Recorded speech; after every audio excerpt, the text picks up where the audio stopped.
Hi നമസ്കാരം. കഴിഞ്ഞ ദിവസം വായിച്ചതിൽ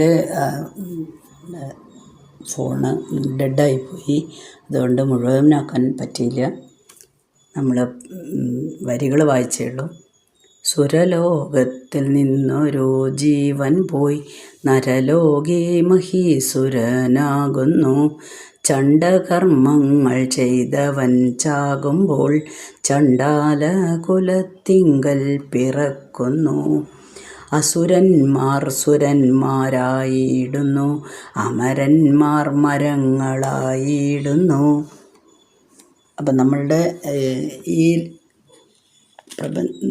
ജീവൻ എന്ന് പറയുന്ന അല്ലെങ്കിൽ ജീവിതത്തിൽ ഉണ്ടാകുന്ന കർമ്മങ്ങളുടെ ഫലമനുസരിച്ച് നമ്മൾ എവിടേക്കാണ് പോകുന്നത് അല്ലെങ്കിൽ ഇങ്ങോട്ട് വരുന്നത് എന്നതിനെ പറ്റിയിട്ടാണ് കർമ്മഗതി എന്ന് പറയും വിവരിച്ചുകൊണ്ടേയിരിക്കുന്നത്. കഴിഞ്ഞ ദിവസം ചൊല്ലുമ്പോഴേക്കും നിന്നുപോയതാണ്, സോറി. അപ്പോൾ സുരലോകത്തിൽ നിന്നൊരു ജീവൻ പോയി നരലോകയെ മഹീസുരനാകുന്നു. അപ്പോൾ പുണ്യകർമ്മങ്ങളാണ് കഴിഞ്ഞ ജന്മത്തിൽ മുഴുവനും ചെയ്തിരിക്കുന്നത്. അതുകൊണ്ട് എവിടേക്ക് പോയി? സ്വർഗ്ഗലോകത്തേക്കാണ് പോയത്. അവിടെയുള്ള സുഖങ്ങളെല്ലാം അനുഭവിച്ച് കഴിയുമ്പോഴും അപ്പോഴും പുണ്യകർമ്മങ്ങളെല്ലാം തീർന്നു. എന്നാലോ മോക്ഷപ്രാപ്തിക്കൊട്ടുള്ള സമയവുമായിട്ടില്ലെങ്കിൽ വീണ്ടും അവർ ഭൂമിയിലേക്ക് തന്നെ പതിച്ച് മഹീസുരനാകുന്നു, ശ്രേഷ്ഠ ബ്രാഹ്മണനായിട്ട് ജനനം എടുക്കുന്നു. ഇനി മറ്റു ചിലർ ചണ്ഡകർമ്മങ്ങൾ ചെയ്തവൻ ചാകുമ്പോൾ ചണ്ഡാലകുലത്തിങ്കൽ പിറക്കുന്നു. ദുഷ്കർമ്മങ്ങൾ മാത്രം ചെയ്ത് ജീവിച്ചിട്ടുള്ള ആൾക്കാരുണ്ടാവും. അവരുടെ ജീവിതത്തിൽ വെറും ദുഷ്കർമ്മങ്ങൾ മാത്രമായി ചെയ്തിട്ടുണ്ടാവുള്ളൂ എങ്കിൽ അവർ ചണ്ഡാലകുലത്തിലേ ജനിക്കുള്ളൂ എന്നുള്ളതിന് യാതൊരു സംശയവും ഇല്ല. ഇനി അസുരന്മാർ സുരന്മാരായിടുന്നു. പാപകർമ്മങ്ങളാണ് സാധാരണ അസുരന്മാർ ചെയ്യുക. അവർ നരകത്തിൽ ജീവിച്ച് അവരുടെ ദുഷ്കർമ്മങ്ങൾ ചെയ്തതൊക്കെ ഒടുങ്ങിയെന്ന് വിചാരിച്ചാൽ, അതായത് മുഴുവൻ ഒടുങ്ങിക്കഴിഞ്ഞു എങ്കിൽ അവർ ജനിക്കുമ്പോൾ ചിലപ്പോൾ സുരന്മാരായിട്ട് ദേവന്മാരായിട്ടും ജനിക്കാനുള്ള സാധ്യതയുണ്ട്. കാരണം അവരുടെ കർമ്മങ്ങളൊക്കെ അവിടെ തീർന്നു, പാപകർമ്മങ്ങൾ തീർന്നു. അതുകൊണ്ട് സുരന്മാരാവും. ഇനി അസുരന്മാർ സുരന്മാർ, അമരന്മാർ മരങ്ങളായിടുന്നു. ഇനി ചിലപ്പം ഈ ദേവന്മാർ മരങ്ങളായിട്ട് ജനിക്കാനും സാധ്യതയുണ്ട്. ശ്രേഷ്ഠജന്മം തന്നെയാണ്, ദേവന്മാരാണ്, അതുകൊണ്ട് ശ്രേഷ്ഠന്മാരായിട്ട് ജീവിക്കുന്നവരാണ്. പക്ഷെ അവരുടെ കർമ്മങ്ങൾ ഒടുങ്ങിയിട്ടില്ലെങ്കിൽ, കർമ്മമെല്ലാം ഒടുങ്ങുന്ന നേരത്താണ് മണ്ണിൽ വീഴുന്ന ദേഹം ദേഹം മണ്ണിൽ വീഴുന്നത് അപ്പോഴാണ്. നമ്മുടെ കർമ്മങ്ങളെല്ലാം, ഈ ഭൂമിയിലുള്ള കർമ്മങ്ങളെല്ലാം കഴിഞ്ഞു, എൻ്റെ എല്ലാ കർമ്മങ്ങളും അവസാനിച്ചു കഴിഞ്ഞാൽ പിന്നെ ഈ ദേഹം ഒരു വേസ്റ്റാവുന്നു. അപ്പോഴാണ് നമുക്ക് മരണം സംഭവിക്കുന്നത്, നമ്മളൊരു വീണ്ടും ജഡവസ്തുവായിട്ട് മാറുന്നത്. അപ്പം മരങ്ങളായിട്ടാണ് ജനിക്കുന്നത്. മരങ്ങളൊരു ശ്രേഷ്ഠജന്മം തന്നെയാണ്. സാധാരണയായിട്ട് നമ്മൾ വലിയ മരങ്ങളൊക്കെ വെട്ടുന്ന സമയത്ത് അത് വെട്ടുന്ന ആൾക്കാരൊക്കെ കണ്ടിട്ടുണ്ട്. ഭൂമി തൊട്ട് തൊഴുന്നു, മരത്തിനെ തൊട്ട് തൊഴുന്നു. അങ്ങനെ വളരെ പ്രാർത്ഥിച്ചതിന് ശേഷം മാത്രമാണ്. നമ്മുടെയൊക്കെ അതിൻ്റെ കമ്പൊക്കെ വെട്ടുമ്പോൾ നമ്മുടെ കയ്യും കാലൊക്കെ വെട്ടിക്കളയുന്ന മാതിരിയാണ്. അതൊരു ശ്രേഷ്ഠജന്മം തന്നെയാണ്, അല്ലെങ്കിൽ ഒരു ജന്മമാണ്. എല്ലാ ചരാചരങ്ങളും, എല്ലാ കൃമികീടാദികളും, എല്ലാ ചരാചരങ്ങളും അവരവരുടെ കർമ്മത്തിന് ഇപ്പോൾ കഴിഞ്ഞ ജന്മത്തിൽ നമ്മൾ എന്തായിരുന്നു എന്ന് നമുക്കറിയില്ല. ചിലപ്പോൾ കൃമികീടങ്ങളായിരിക്കാം. ഇപ്പോൾ വിശിഷ്ടമായ മനുഷ്യജന്മം കിട്ടിയതാ. എന്നിട്ട് ഇതും പാഴാക്കിയിട്ട് വീണ്ടും നമ്മൾ ദുഷ്കർമ്മങ്ങൾ ചെയ്താൽ വീണ്ടും നമ്മൾ കൃമികളായിട്ട് തന്നെയാണ് ജനിക്കാൻ പോകുന്നത്. അല്ലെങ്കിൽ ഇനി വരാൻ പോകുന്ന വരികളിൽ ഉള്ള ഈച്ചയും പൂച്ചയൊക്കെ ആയിട്ടാണ് ജനിക്കുന്നത്. അങ്ങനെ എത്രയോ മൃഗങ്ങളായിട്ട്, പക്ഷികളും മൃഗങ്ങളും ആയിട്ടുള്ള ജന്മങ്ങൾക്ക് ശേഷമായിരിക്കാം നമ്മൾ ഈ വിശിഷ്ടമായിട്ടുള്ള ജന്മം സ്വീകരിച്ചത്. അതാണ് അടുത്ത വരികളിൽ പറയുന്നത്. അജം ചത്തു ഗജമായി പിറക്കുന്നു, ഗജം ചത്തങ്ങജവുമായിടുന്നു. നരി ചത്തു നരനായി പിറക്കുന്നു, നാരി ചത്തുടൻ ഓരിയായി പോകുന്നു. അജം ചത്ത് ഗജമായി പിറക്കുന്നു. ഒരാട് ചത്തുപോയി കഴിഞ്ഞാൽ അതിൻ്റെ കർമ്മഫലങ്ങൾക്കനുസരിച്ച് അത് ചിലപ്പോൾ അടുത്ത പുനർജന്മം എടുക്കുന്നത് ഒരാനയായിട്ടായിരിക്കാം. തിരിച്ച് ഗജം ചത്ത് അജവുമാകാം. ആന ചത്തിട്ട് ആടുമായി മാറാം. നരി ചത്തു നരനായി പിറക്കുന്നു, നാരി ചത്തുടൻ ഓരിയായി പോകുന്നു. നരി ചത്ത് നരനായി പിറക്കുന്നു. കഴിഞ്ഞ ജന്മത്തിൽ കുറുനരിയായിരിക്കും, കുറുക്കനായിട്ട് ജനിച്ച ഒരു ജന്മം അടുത്ത ജന്മത്തിൽ ചിലപ്പം നരനായിട്ടാണ് പിറക്കുന്നത്. അങ്ങനെയുള്ളവർക്ക് ചിലപ്പോൾ കൂർമ്മബുദ്ധി കൂടും. കുറുക്കനെ പോലെ ബുദ്ധിശാലിയാണ് എന്നൊക്കെ നമ്മൾ പറയാറുണ്ട്. മൃഗങ്ങളിൽ വെച്ച് ഭയങ്കര ബുദ്ധിയാണ് അത്ര കുറുക്കന്. അപ്പോൾ ചിലപ്പോൾ കഴിഞ്ഞ ജന്മത്തിൽ കുറുക്കനായിരിക്കാം ഈ ജന്മത്തിൽ നരനായിട്ട് വന്നത്. അപ്പോൾ ചിലപ്പോൾ അയാളുടെ ബുദ്ധിയും അങ്ങനെ തന്നെയായിരിക്കാം.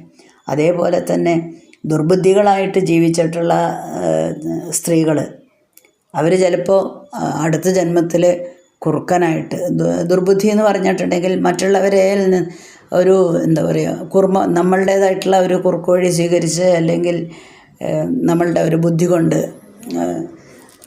അവരെ കീഴടക്കി ഞാൻ ജയിച്ചു എന്നൊക്കെ ഭാവിക്കുന്ന സ്ത്രീകളുണ്ടാവുമല്ലോ. അങ്ങനെയുള്ള സ്ത്രീകൾ ചിലപ്പം അടുത്ത ജന്മത്തിലെ കുറുക്കൻ, അപ്പം നമ്മളവരെ പറ്റിച്ചു എന്നതിൽ നമ്മൾ അഭിമാനിക്കുകയാണ് ചെയ്യുന്നത്. അവർ ചിലപ്പോൾ കുറുക്കനായിട്ടും ജനിക്കാം. എല്ലാവരും സൂക്ഷിച്ചിരുന്നോളിൻ, ഈശ്വരൻ്റെ വിലാസങ്ങൾ ഇങ്ങനെയെന്നാണ് പറഞ്ഞത്. ഇനി വീണ്ടും കൃപ കൂടാതെ പീഡിപ്പിച്ചിടുന്ന നൃപൻ ചത്തു കൃമിയായി പിറക്കുന്നു, ഈച്ച ചത്തൊരു പൂച്ചയായിടുന്നു, ഈശ്വരൻ്റെ വിലാസങ്ങളിങ്ങനെ. കൃപ കൂടാതെ പീഡിപ്പിച്ചിടുന്ന നൃപൻ, മറ്റുള്ളവരോട് ഇന്നേ വരെ യാതൊരു ദയയും ദാക്ഷിണ്യവും കാണിച്ചിട്ടില്ല. ക്രൂരത മാത്രം കാണിച്ച് തൻ്റെ ജീവിതം മുഴുവനും പാഴാക്കിയിട്ടുള്ള മനുഷ്യന്മാരുണ്ടാവും.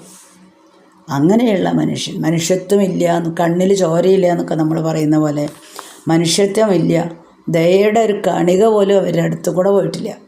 അങ്ങനെയൊക്കെ ജീവിച്ച ആൾക്കാർ ചിലപ്പോൾ കൃമികീടാദികളായിട്ടായിരിക്കും.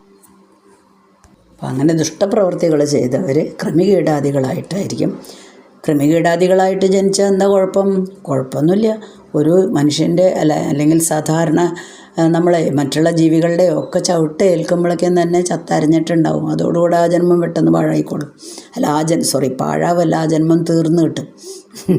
ഒരു ഉറുമ്പിനെയോ ഒരു തേരട്ടയോ പഴുതാര അങ്ങനെയുള്ള ജീവികളൊക്കെ ഉണ്ടല്ലോ, ചെറിയ ചെറിയ പുഴുക്കളൊക്കെ, അങ്ങനെയുള്ള എത്ര എണ്ണത്തിനെ നമ്മൾ ദിവസേന ചവിട്ടിയിരിക്കുന്നുണ്ട് അറിയാതെ അല്ലേ. അറിഞ്ഞിട്ട് കൊല്ലുന്ന വേറെയുണ്ട്. അപ്പോൾ അത്രയേ ഉള്ളൂ ജീവൻ എന്നർത്ഥം. അത്ര ചെറിയ ഒരു ആയുസ്സുള്ള ഒരു, നമ്മൾക്ക് വേണമെങ്കിൽ വൃത്തികെട്ടൊരു ജീവിതം എന്ന് പറയാം. പക്ഷേ എല്ലാ ജീവനും വൃത്തികെട്ടത് എന്നോ നല്ലത് എന്നോ നമുക്ക് വിശേഷിപ്പിക്കാൻ പറ്റില്ല. ഇത്ര ശ്രേഷ്ഠമായിട്ടുള്ള മനുഷ്യജന്മം കിട്ടിയിട്ട് പോലും ആ ജീവികളെക്കാൾ ദുഷ്ടതരം കാണിച്ച് ജീവിക്കുന്ന മനുഷ്യരുമുണ്ടല്ലോ. അതുകൊണ്ട് ഈച്ച ചത്താൽ പൂച്ചയായിട്ട് ചിലപ്പോൾ ജനിച്ചു എന്ന് വരാമെന്നാണ്. ഈച്ച ചത്തൊരു പൂച്ചയായി ഇടുന്നു, ഈശ്വരൻ്റെ വിലാസങ്ങളിങ്ങനെ. അപ്പോൾ ഇവരെല്ലാം മുൻജന്മങ്ങളിൽ ചിലപ്പോൾ മനുഷ്യനുമായിരുന്നിരിക്കാം. നമ്മളെല്ലാം ജന്മം കിട്ടിയവരെല്ലാം മുൻജന്മങ്ങളിൽ കൃമികീടാദികളോ അല്ലെങ്കിൽ മറ്റ് ചരാചരങ്ങളോ മറ്റ് ജന്തുക്കളോ ആയിരുന്നിരിക്കാം. നമ്മൾ നേരത്തെ വിശേഷിപ്പിച്ച ആട്, ആന, കുറുക്കൻ, കൃമി, ഈച്ച, പൂച്ച ഒക്കെ അങ്ങനെ പല പല ജന്മങ്ങളിൽ ജീവിച്ചവരായിരിക്കാം. കീഴ്മേലിങ്ങനെ മണ്ടുന്ന ജീവന്മാർ ഭൂമിയിന്നത്രേ നേടുന്നു കർമ്മങ്ങൾ, സീമയില്ലാതോളം പല കർമ്മങ്ങൾ ഭൂമിയിന്നത്രേ നേടുന്നു ജീവന്മാർ. കീഴ്മേലിങ്ങനെ മണ്ടുന്ന ജീവന്മാരാണ്. നരകം സ്വർഗം, നരകം സ്വർഗം പ്രവൃത്തിക്കനുസരിച്ച് തത്തി കളിക്കുകയാണ്. എന്തായാലും താഴേക്ക് തന്നെ പതിക്കുന്നു. സ്വർഗത്ത് പോയാൽ താഴേക്ക് പതിക്കുന്നു, നരകത്തുനിന്ന് വീണ്ടും ഭൂമിയിലേക്ക് തന്നെ വരുന്നു. അങ്ങനെ ഓടി ഓടി കളിച്ചുകൊണ്ടേയിരിക്കുകയാണ്. ഈ കർമ്മങ്ങളൊക്കെ നമുക്ക് കിട്ടുന്നത് എവിടെ നിന്നാണ്? അതിൻ്റെ ഉറവിടവും ഭൂമി തന്നെയാണ്. അത് ആ കർമ്മങ്ങൾക്കനുസരിച്ചാണല്ലോ നമ്മുടെ മരണശേഷമുള്ള ലോകം ഏതാണ് എന്ന് തീരുമാനിക്കുന്നത്. അപ്പോൾ ഇതിനൊന്നും ഒരു ഒടുക്കമില്ല, തുടക്കമില്ല, രണ്ടുമില്ല. ഒരു സീമയില്ലാതോളം പല കർമ്മങ്ങൾ ഭൂമിയിൽ നിന്ന് അത്ര നേടുന്നു ജീവന്മാർ എന്നാണ്. എവിടെയാണ് ഇത് തുടങ്ങിയത്, എവിടെയാണ് അവസാനിച്ചത് എന്ന് നമുക്ക് ഒരു പിടുത്തവുമില്ല. അതുകൊണ്ട് ആകെ നമുക്ക് എന്താ ചെയ്യാൻ പറ്റുള്ളൂ? ഓരോ നിമിഷവും നമ്മൾ ചിന്തിക്കുന്നത് പോലും നമ്മുടെ ഹൃദയത്തിലെ, അതായത് നമ്മുടെ മനസ്സിനോട് ചോദിച്ച് വേണം നമ്മൾ കർമ്മങ്ങൾ ചെയ്യാനെന്നാണ്. അപ്പം നമ്മളുടെ ഭഗവത്ഗീതയിൽ നമ്മൾ പഠിച്ച പോലെ നമ്മൾ സാക്ഷാൽ പരമാത്മാവ് നമ്മുടെ ഹൃദയത്തിൽ തന്നെയാണ് കുടികൊള്ളുന്നത് എന്ന് പഠിച്ചിട്ടുണ്ട്. അപ്പോൾ എന്ത് ദുഷ്കർമ്മങ്ങൾ ചെയ്താലും കള്ളത്തരങ്ങൾ കാണിച്ചാലും അതെല്ലാം അവിടെ അറിയുന്നുണ്ടാവും. നമ്മുടെ വിചാരം എന്താണ്? ആരും കാണുന്നില്ല, കുറ്റി ഇരുട്ടാണ്. അതുകൊണ്ട് എനിക്ക് എന്ത് വേണമെങ്കിലും, ഇപ്പോൾ കണ്ടിട്ടില്ലേ സിനിമയിലൊക്കെ കാണുന്ന പോലെ, ഒരാളെ കൊല്ലുന്നു, കുഴിയെടുക്കുന്നു, അവിടെ മണ്ണിട്ട് മൂടുന്നു, സുഖമായിട്ട് പോകുന്നു, അതിൻ്റെ മുകളിൽ കൂടെ നാളെ വേണമെങ്കിൽ ചവിട്ടി നടന്ന് അതേ ഒന്നും അറിയാത്തവരെ പോലെ പോകുന്നു. ഇനി കുഴിയെടുത്ത് മൂടണമെന്നൊന്നുമില്ല കേട്ടോ. ഇന്നലെ ഒരാളെ കൊന്നാൽ നാളെ അവരുടെ ശവസംസ്കാരത്തിന് വളരെ ദുഃഖം വന്നവരായിട്ട് അഭിനയിച്ച് അവരുടെ കൂടെ നിൽക്കുന്ന പ്രതികളുമുണ്ടല്ലോ. അങ്ങനെ പലതും എന്താ കാണേണ്ട ഒന്ന് TV നോക്കിയാൽ മതി, അല്ലെങ്കിൽ പേപ്പർ നോക്കിയാൽ മതി, ധാരാളം കിട്ടും. ഞാനിവിടെ പറയേണ്ട ആവശ്യം ഇല്ല. പക്ഷേ നമ്മൾ എപ്പോഴും എന്ത് ചിന്തിക്കണം? നമ്മൾ എന്ത് തന്നെ ചെയ്യുകയാണെങ്കിലും അതൊന്നും സാരമില്ല, ഇതാരും കണ്ടിട്ടില്ല എന്ന് പറയുന്നത് വിഡ്ഢിത്തരമാണ്, വെറും വിഡ്ഢിത്തരമാണ്. നമ്മൾ ചിന്തിക്കുന്നത് എല്ലാം കാണുന്ന ഒരു ശക്തി നമ്മളുടെ തന്നെ ഉള്ളിൽ, നമ്മുടെ ഹൃദയത്തിൽ തന്നെ വസിക്കുന്ന സാക്ഷാൽ പരമാത്മാവ് തന്നെ ആണ്. അപ്പം നമുക്ക് ചെറിയൊരു സംശയം വരുമല്ലേ, ഭഗവാൻ എല്ലാം അറിയുന്നുണ്ടല്ലോ, നമ്മൾ ചെയ്ത ഓരോ കർമ്മങ്ങളും അറിയുന്നുണ്ട്.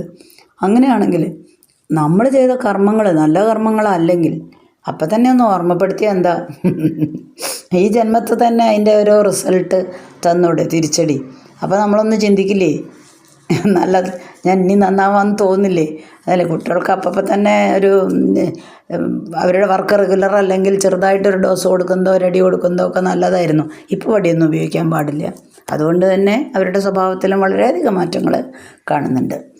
അതുപോലെ ഇപ്പം നമ്മൾ ഈ ജന്മത്തിൽ ചെയ്ത കർമ്മങ്ങൾക്കെല്ലാം അപ്പം തന്നെ റിസൾട്ട് തന്നൂടെ എന്ന് ചോദിക്കുന്നവർക്ക് ചെറിയൊരു മറുപടി കൊടുക്കാം. നമ്മളെ ഒരു ദിവസേ മനസ്സിൽ ചിന്തിച്ച് കൂട്ടുന്ന കാര്യങ്ങളില്ലേ, അതിൻ്റെ തിരിച്ചടി, അതിൻ്റെ ഒരു ഫലം കിട്ടാൻ തന്നെ എത്രയോ മാസങ്ങളും വർഷങ്ങളും എടുക്കണം. അപ്പം പിന്നെ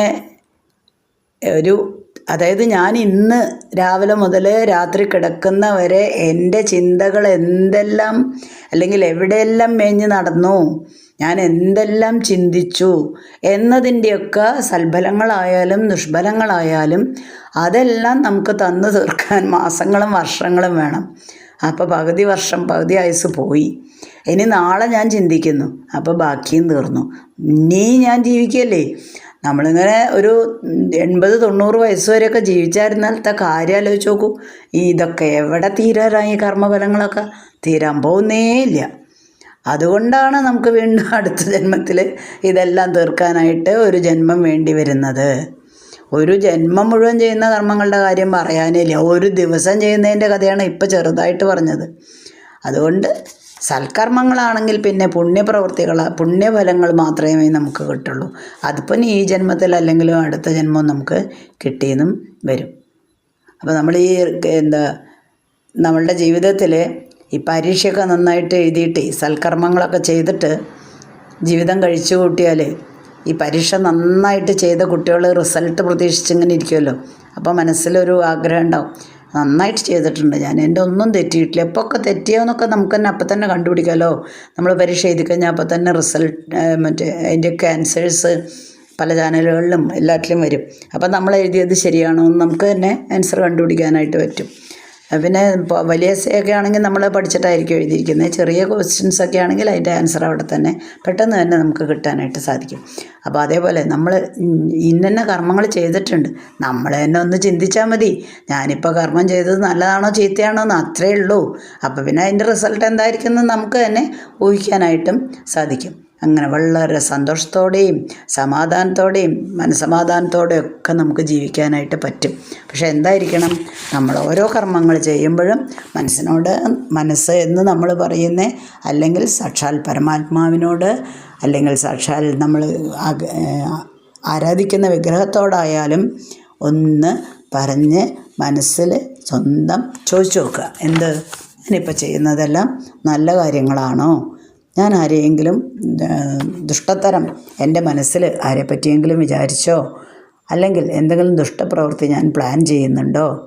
എനിക്ക് മറ്റുള്ളവരോട് കുറച്ച് അസൂയ തോന്നി, അപ്പം ഞാൻ നാളെ അവനെ ഒരു പണി കൊടുക്കാനുള്ള കാര്യങ്ങളാണ് ചിന്തിക്കുന്നത്. ഇതൊക്കെയാണോ എൻ്റെ ചിന്താഗതി? ഇത് ശരിയാണോ എന്നൊക്കെ ഒന്ന് ചിന്തിച്ചു കഴിഞ്ഞാൽ വളരെ സമാധാനത്തോടെ എല്ലാ ആൻസറും കറക്റ്റായിട്ട് എഴുതിയ കുട്ടികൾ. ഓക്കെ, ഇനി അടുത്ത ദിവസം തുടരാം.